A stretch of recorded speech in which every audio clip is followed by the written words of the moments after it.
Good morning, and welcome home to Live Oak Unitarian Universalist Church. I'm Apollo Peterson, and my pronouns are he, they. And I'm Eileen and I use all pronouns. Thank you for joining us. We who bring a teaching of hope, we who bring a saving message, who welcome all in our doors. Buddhist and Christians, atheists and pagans, cisgender, transgender, non-binary and intersex, straight, gay, lesbian, and bisexual, all who are searching, seeking, looking for more. More meaning, more service, more love.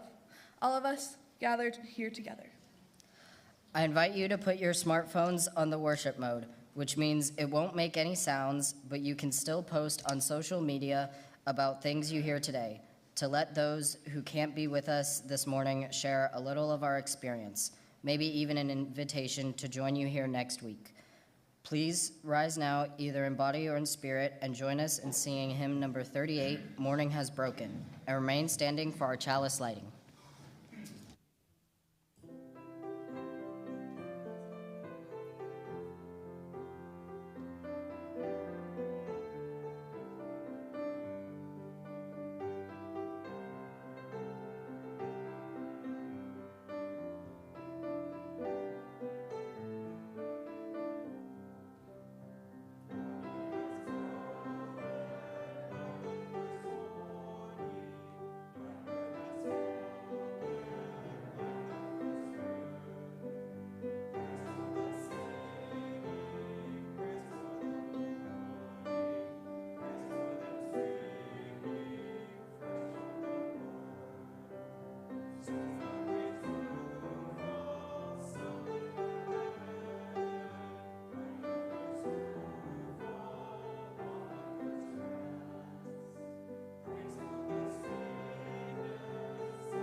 Our chalice today is being lit by Charles and Sophie.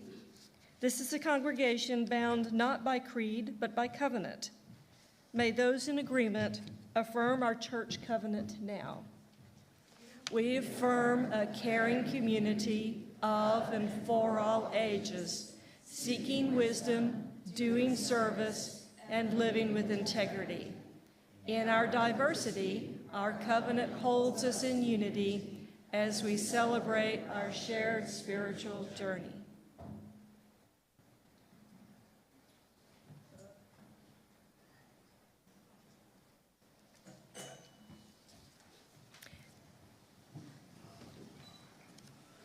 Hello, my name is Barbara Coldarn, and my pronouns are she, her.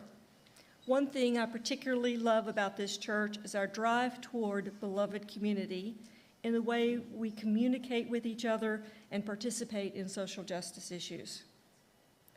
I'd like to welcome any guests we may have today. Thank you for taking a chance to walk through our doors and join us for worship. If this is your first time, please stop by the visitors' table so we can meet you and answer any questions that you may have. This is a church that is buzzing 7 days a week. A definitive way to keep up with what's happening is through our weekly email newsletter. You can sign up for it at the visitors table. Live Oak UU has many ways for you to connect with our beloved community beyond Sunday. Opportunities are shared on our website or newsletter.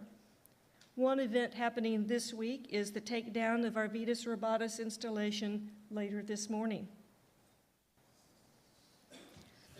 Our call to worship this morning is by Rebecca Savage. Let beauty in. Let beauty in. Let beauty in like waves lapping on the shore, covering the beach and soaking the sand like an embrace. Let beauty in. Let beauty in like the first sunshine on a cloudy day, filling hearts and homes with a radiance that brings light. Let beauty in. Let beauty in like a wrapped gift from the Spirit of life herself, as she offers to us, behold what creation can do.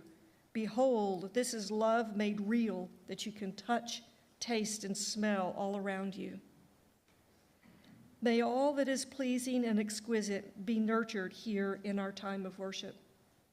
May that magnificent pull towards all that is divinely pleasing hold us close. May the sacred pulse within this space as we welcome in beauty.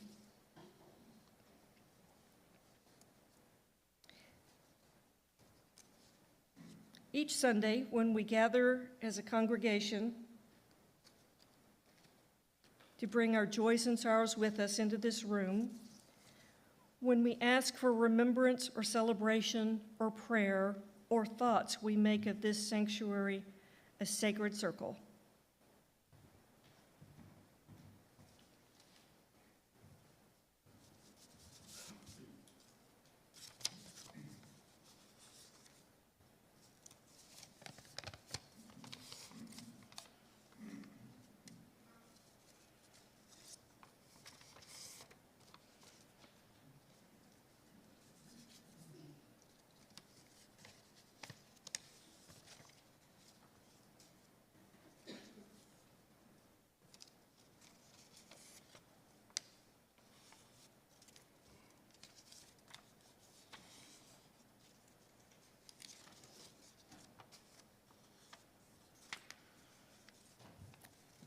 Sophie says, I am so proud of Charles for defeating the Tower of Dread last week.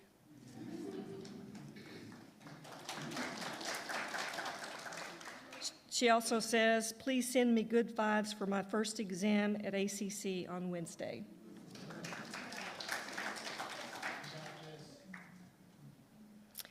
Chris Sutterby says, mourning the loss of Linda Harvey, my wife's sister, who passed suddenly yesterday afternoon. All prayers needed. Luke says, great to see all the church faces at the monthly jazz jam I host at Shackles Brewery. Thanks for coming out. If you want to catch the next one, it's just down the street on the first Sunday of the month, 4 to 6 p.m. Dan Scott says, getting my knees replaced on February 18th. This is part of my prep for trip to Greece in September. Yeah. Roger Van Winkle says, today is the Super Bowl.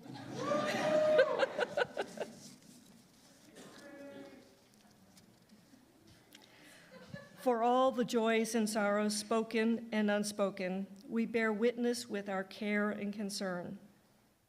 Please join me in singing.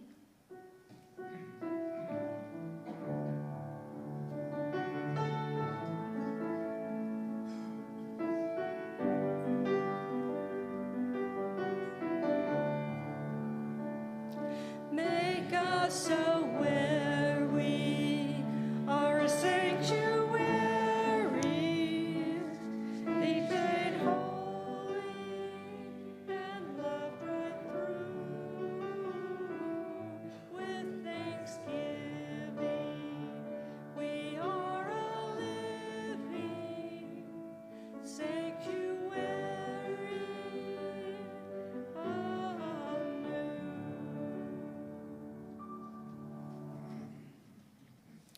Please rise as you are willing and able for hymn 346, Come Sing a Song with Me.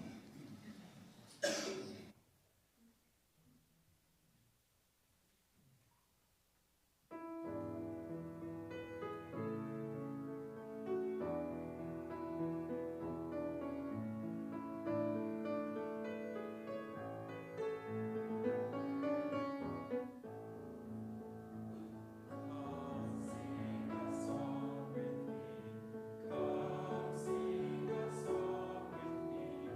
Come sing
Good morning.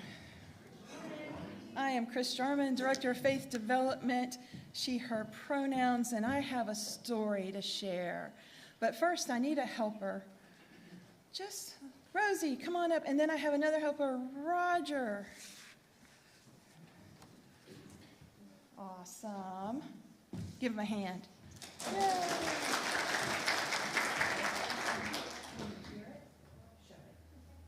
All right.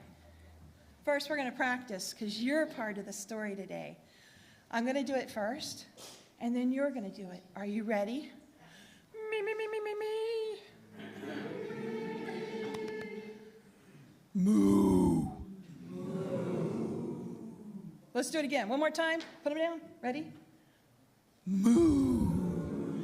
Oh, you guys sound good. I like it. All right. So our story today is click, clack, moo. Cows that type. Farmer Brown has a problem. His cows like to type. All day long he hears click, clack, moo. Click, clack, moo. Clickety, clack. Moo. At first, he couldn't believe his ears. Cows that type? Impossible. Click, clack. Moo. Click, clack. Moo. Clickety, clack. Moo. Then he couldn't believe his eyes. Dear Farmer Brown, the barn is very cold at night. We'd like some electric blankets. Sincerely, the cows. It was bad enough that the cows had found the old typewriter in the barn. Now they wanted electric blankets? No way, said Farmer Brown. No electric blankets. So the cows went on strike. They left a note on the barn door. Sorry, we're closed. No milk today. No milk today? Cried Farmer Brown. In the background, he heard the cows busy at work. Click, clack. Moo. Click, clack. Moo. Clickety, clack. Moo. The next day, he got a note. Dear Farmer Brown, the hens are cold too. They'd like electric blankets. Sincerely, the cows. The cows were growing impatient with the farmer. They left a note on the barn door. Closed. Whoops. Closed. No milk. No eggs. No eggs? Cried Farmer Brown. In the background, he heard them. Click, clack. Moo. Click, clack. Moo. Clickety, clack. Moo. Those are some busy cows. Cows that type, hens on strike. Who ever heard of such a thing? How can I run a farm with no milk and no eggs? Farmer Brown was furious. Farmer Brown got out his own typewriter. Dear cows and hens, there will be no electric blankets. You are cows and hens. I demand milk and eggs. Sincerely, Farmer Brown. Duck was neutral. So he brought the ultimatum to the cows. The cows held an emergency meeting. All the animals gathered around the barn to snoop, but none of them could understand moo. All night long, Farmer Brown waited for an answer. Duck knocked on the door early the next morning. He handed Farmer Brown a note. Dear Farmer Brown, we will exchange our typewriter for electric blankets. Leave them outside the barn door, and we will send Duck over with the typewriter. Sincerely, the cows. Now, Farmer Brown decided this was a good deal. He left the electric blankets outside the barn door, waited for Duck to come in with the typewriter. The next morning, he got a note. The pond is quite boring. We'd like a diving board. Sincerely, the ducks. Click, clack. Quack. Click, clack. Quack. Clickety, clack. Quack. Yes, and that ends the story. But what I like to think about this story is very deep, isn't it? I think these animals really have the right idea. The cows advocate for themselves, demanding improved living and working conditions. They worked collectively to get their needs met and to make change to the farm. Do you think if one cow had gone on strike, it would have made a difference? No, I don't think it would have at all. They worked together, and then they reached out and checked on their chicken friends, offering mutual aid and helped them out too. I wonder what lesson we can learn from typing cows. Click, clack. Moo. And with that, our story is told. Thank you. Thank you.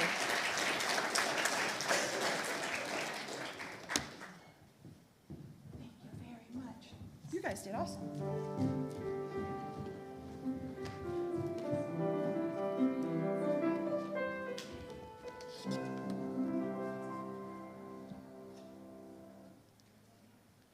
Our reading today is by A.A. Milne and E.H. Shepard. It occurred to Pooh and Piglet that they hadn't heard from Eeyore for several days. So they put on their hats and coats and trotted across the 100-acre woods to Eeyore's stick house. Inside the house was Eeyore. "Hello, Eeyore," said Pooh. "Hello, Pooh." "Hello, Piglet," said Eeyore in a glum-sounding voice. "We just thought we'd check in on you," said Piglet, "because we hadn't heard from you, and so we wanted to know if you were okay." Eeyore was silent for a moment. "Am I okay?" he asked eventually. "Well, I don't know, to be honest. Are any of us really okay? That's what I ask myself. All I can tell you, Pooh and Piglet, is that right now I feel really rather sad and alone and not much fun to be around at all. Which is why I haven't bothered you, because you wouldn't want to waste your time hanging out with someone who is sad and alone and not much fun to be around at all, would you now?"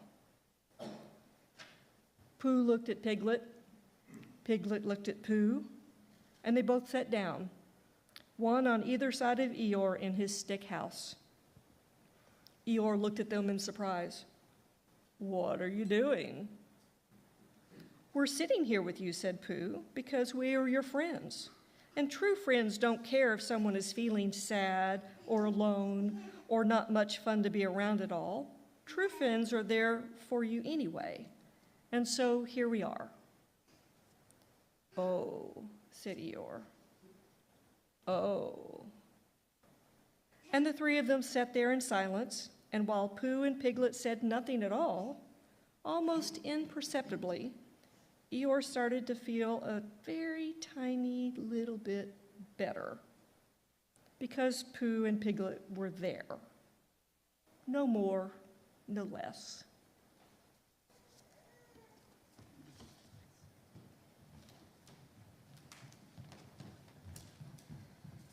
Well, we wanted to show you a TikTok video, but then we couldn't find the TikTok video.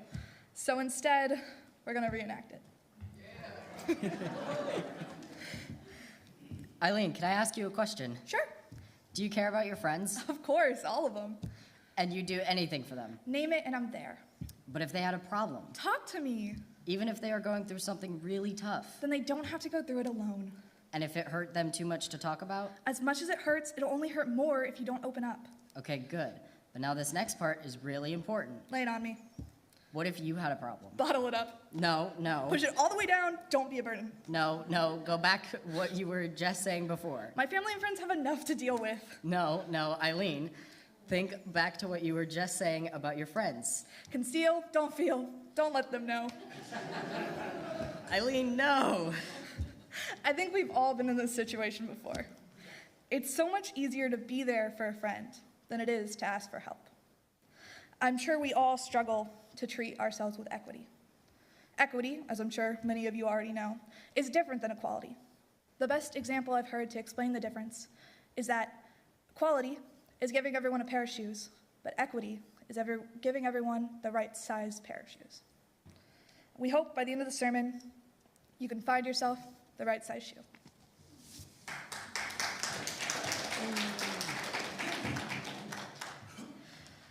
Okay, so I have attention deficit hyperactivity disorder, or better known as ADHD. And having this disorder changes how I do everything every single day for the rest of my life. And I find myself comparing my productivity to my brothers or my friends and my peers, even though they do not have ADHD. I struggle with mundane, repetitive tasks such as doing the laundry. And when I started doing laundry on my own, I'm certain it became very obvious to my poor parents that I was not completing my laundry to the same level as before. Previously, my twin brother and I did our laundry together, so unknowingly we were body doubling, which is a thing to get things done if you have ADHD. And after years of struggling with something as simple as laundry, I finally asked for help. I'm still certainly not perfect. In fact, I think I have 3 baskets of unfolded laundry in my room right now as we are speaking, as I'm speaking. But I managed to rope one of my family members into being in the same room with me while I do laundry. And sometimes it works, sometimes it doesn't, sometimes I get distracted and I talk to them for an hour. Sometimes a productive day looks like eating, showering, and going for a walk, and that is all I do in the day. Sometimes a productive day is me completing 10 different chores and school assignments, and I'm on a roll. I'm doing so many things, all in one day. Due to my ADHD, I heavily struggle with executive decisions, or just deciding what the heck to do. And what that really means is sometimes in order to decide what shirt to wear, it feels like I'm carrying 100 pounds while moving through molasses. Feels impossible. It doesn't hurt to try and make a pros and cons list.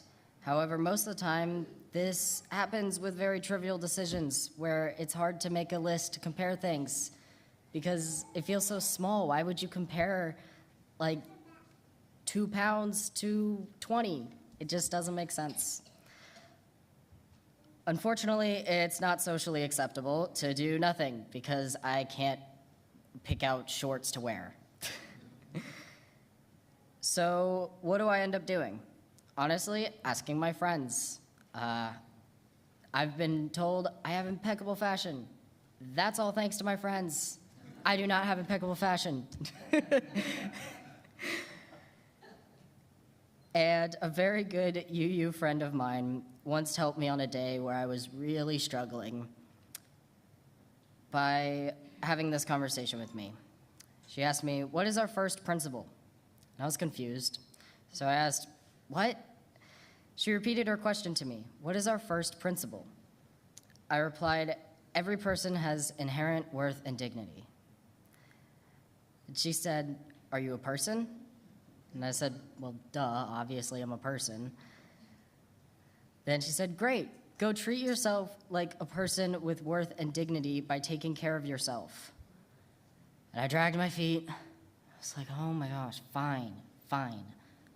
I'm a person. I have worth, whatever. I could go do this. And she was like, "Great." And my two best friends just looked across the table at me. And she said, "She got you there." And I said, "I hate both of you. How dare you do this?" And they were like, "You don't hate us. You love us." I was like, "Get out of my sight." But one of them decided that if I stopped doing the thing, they would stop too. And I was like, "What are you doing? Like, why are you doing this? Just, like, continue doing your thing. And they were like, no. I was like, it's gonna hurt you. And they were like, gee, I wonder why I'm stopping if you're stopping. If it's gonna hurt me, it's gonna hurt you. And I was like, this is dumb and ridiculous. They were like, you are dumb and ridiculous, but you're still a person, and we are still here for you. So, as much as I struggle with a lot of things that a lot of my just people around me seem to have no problem doing, they're like, I can do that in 20 minutes, and it takes me 2 hours. I find that it helps to rely on my friends.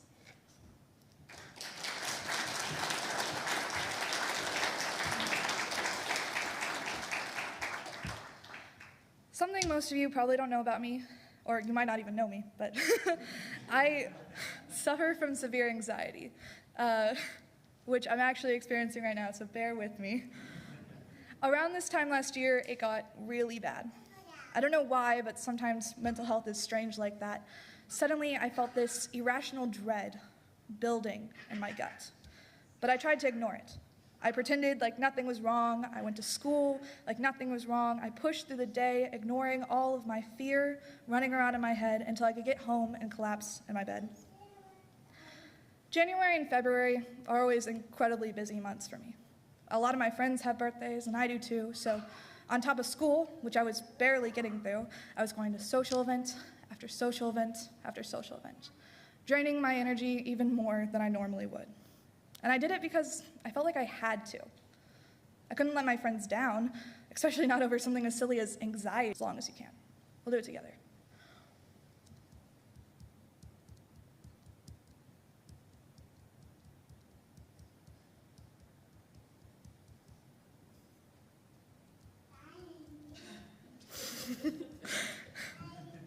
How'd it feel? Not great, right? That's because when you're holding your breath, you're depriving yourself of something your body needs. Just like I was depriving myself of the break that I needed. And holding your breath is not sustainable. Sooner or later, you're gonna have to gasp for air. And so, eventually, I gasped for air. I couldn't keep it up anymore. I found myself and all that stress and anxiety I had boiling over, and in the middle of the movie theater, I had a panic attack. In some ways, it was exactly like the movies show it. You know, that heart racing, pounding, beating in your chest, that feeling that you can't quite catch your breath. But in some ways, it was completely alien. You know that feeling when you've been sitting on your leg for too long and your foot starts to fall asleep? That numbness and tingling started to fill my hands and my feet, and even eventually spread to my face. Now I know that's a symptom of a panic attack. It's caused by contracting blood vessels. But back then, my anxiety-addled brain was 100% sure I was dying. I've always heard that when you're having a panic attack, you should try to focus on your breathing, maybe counting in for 5, out for 7, or maybe, some of you have heard of it, the 5, 4, 3, 2, 1 trick. Let's try this one together. I want you to look around the room and find 5 things you can see. I can see all of you.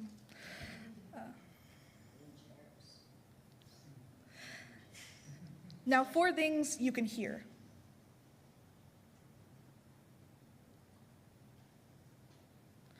Three, you can feel. 2, you can smell. And 1, you can taste.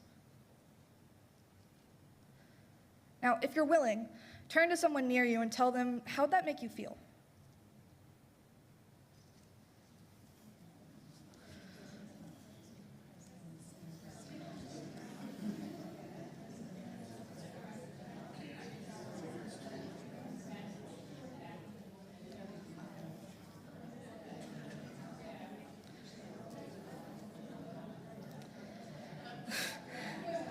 The point of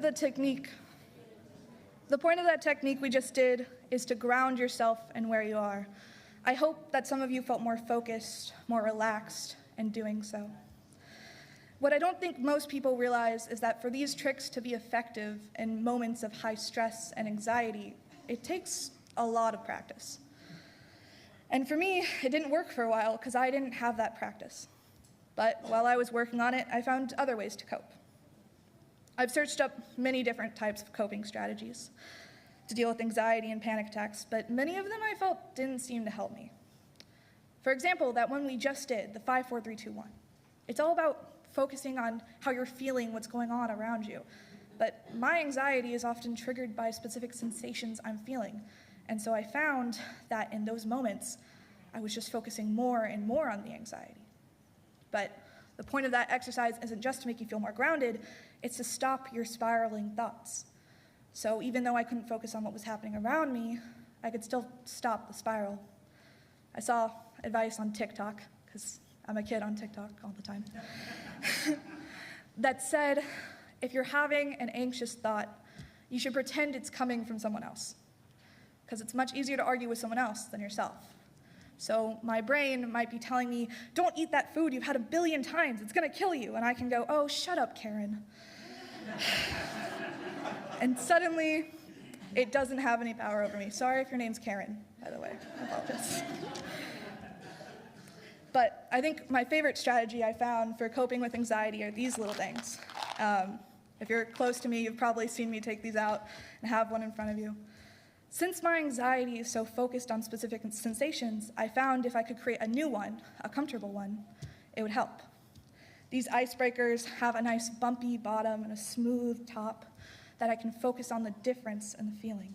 And on top of that, you know that minty feel you have when you have something peppermint or mint? I love that feeling. I hate the flavor mint. So these are strawberry and allow me to have that open feeling. And when I have one, I take a moment and I feel like I can breathe again. It makes me feel open and relaxed. I'm doing much better now than I was a year ago. I now know how to recognize and cope with my anxiety. But even more than that, I learned 2 important things about what it means to give yourself equity.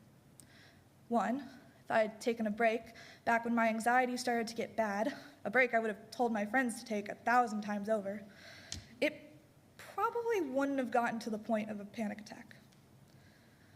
And 2, what works for others doesn't always work for you. Remember, equity is not about giving everyone the same thing. It's about giving them what they need to succeed. So I challenge you this month. Take a step back. If you need to, look at your life from an outsider's perspective and see, are you being fair to yourself? Are you putting too many obligations on your plate? Are you ignoring your own needs? Are you advocating for your needs? And most importantly, are you putting on the right size shoes?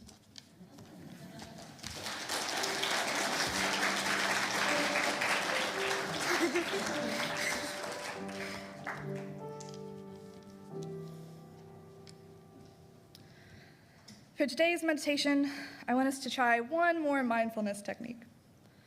I want you to close your eyes if you feel comfortable doing so. And I want you to notice your feet. How are they feeling? Are your shoes too tight, too loose, perfect fit? Now what about your legs? Are they crossed?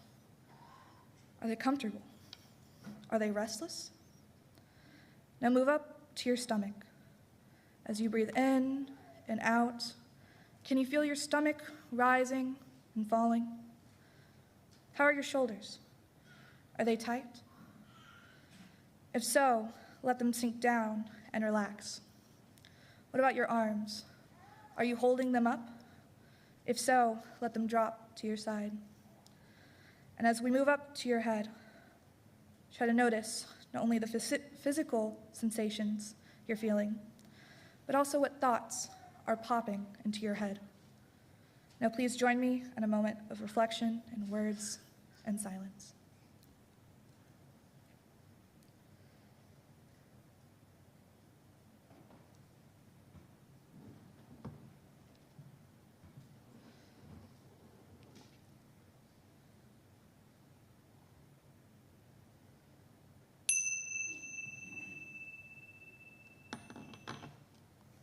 Amen and blessed be.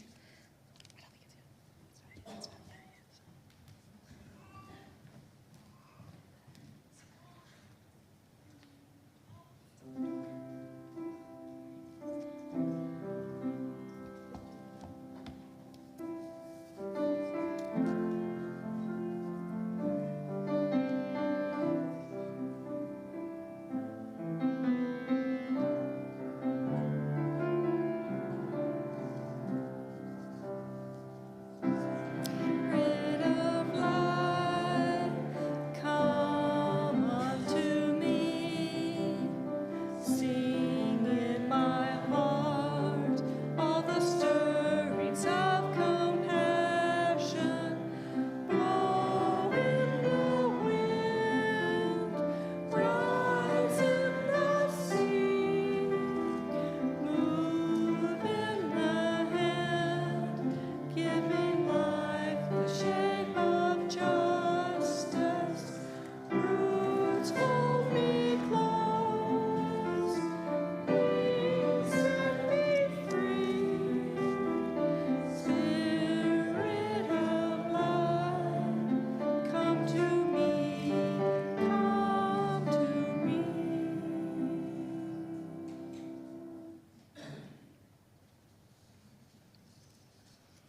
We are the tradition of the Free Church.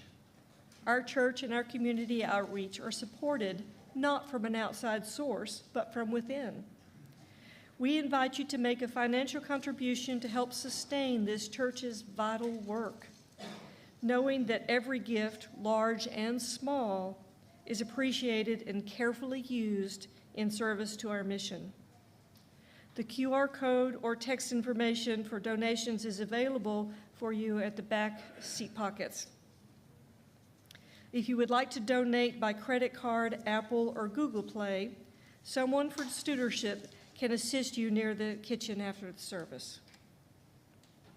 As we gather in this beautiful sanctuary, surrounded by the peace and serenity of our church grounds, we are reminded of the many ways in which our space serves as a beacon of community and connection.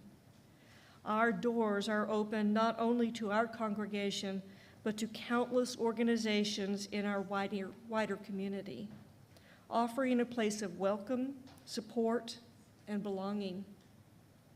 It is through your generosity that we are able to maintain and share this sacred space, creating a home for meetings, events, gatherings that uplift and unite. Today, as we give, let us do so with gratitude for the beauty that surrounds us and for the opportunity to extend that beauty beyond these walls. Your offerings help us continue to be a sanctuary of love and service for all. As the ushers come forward to receive the offering, I invite you to say these words with me. We are building a beloved community with their labor and our treasure. With gratitude, we receive the offering. May it help us to fulfill our mission in the world.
As you leave here today, I want you to remember one of our UU principles: every person has inherent worth and dignity, and that includes yourself. Okay.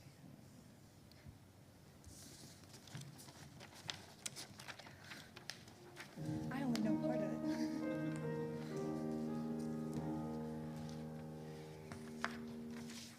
What a powerful service. Thank you.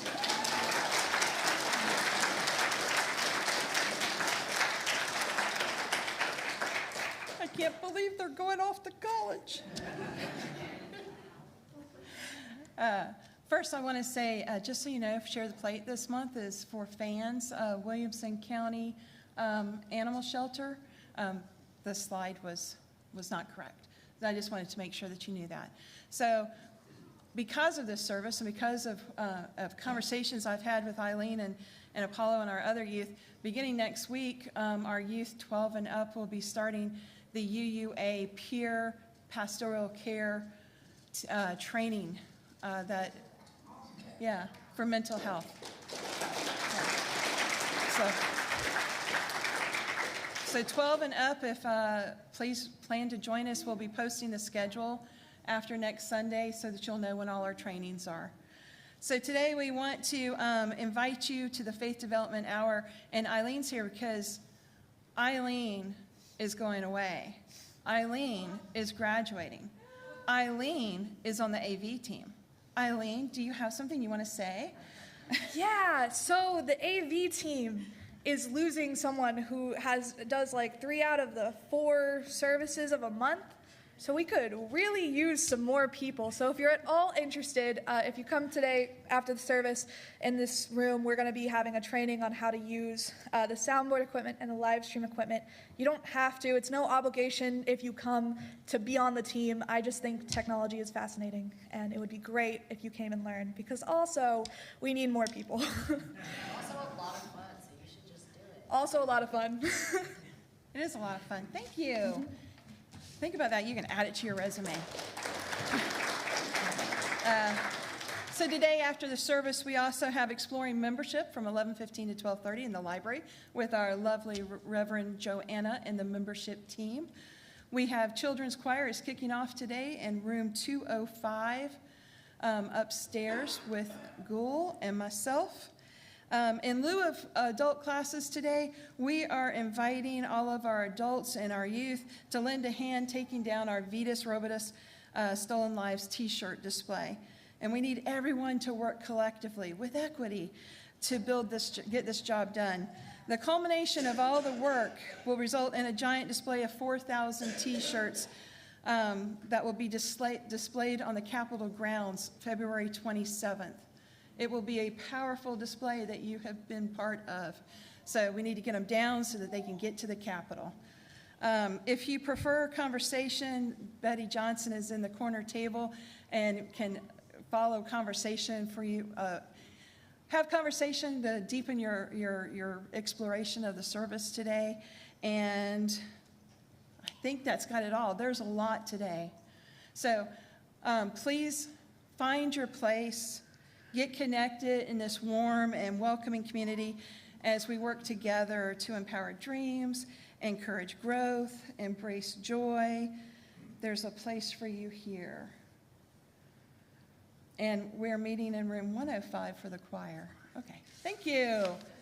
All right, I hope you find your place today.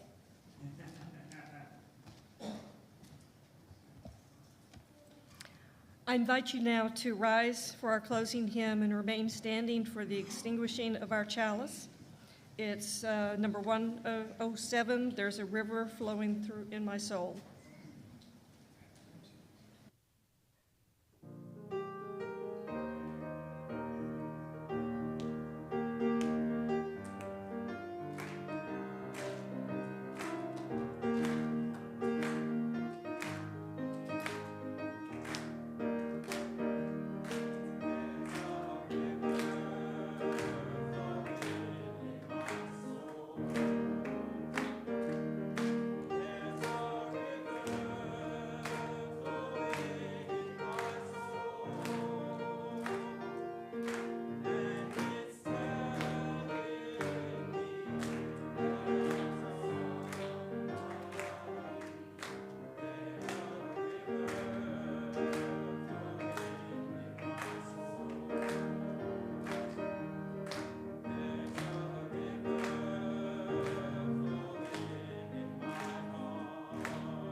chalice extinguishing.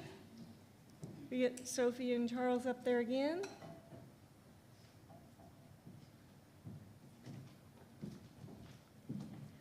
Let us say these words to each other.